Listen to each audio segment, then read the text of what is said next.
Dear baby girl, be cautious if you're thinking about marrying a man with poor spending habits. To avoid money problems later, the smart single woman will discuss this issue before the wedding.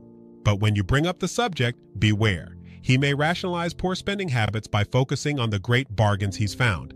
Some folks also become defensive toward anyone who attempts to offer them advice about changing poor spending habits. Yet, when they can't pay their bills, they expect others to provide cash to bail them out of financial problems. They may even rush to get married in hopes of gaining financial support from a spouse to help them pay off bills or provide cash to support their irresponsible spending. But the smart single woman will not give up her cash for a person who squanders their money. So if you've observed poor spending habits in the man you are engaged to marry, this problem must be confronted. If you don't feel like you can do it alone, a good premarital counseling program may help you confront the problem. A comprehensive premarital counseling program will require an honest discussion about money and spending habits. The discussion should also include the disclosure of secured and unsecured debts, like credit cards, so that you and your future spouse can devise a plan to effectively manage or retire outstanding debts in a reasonable time frame.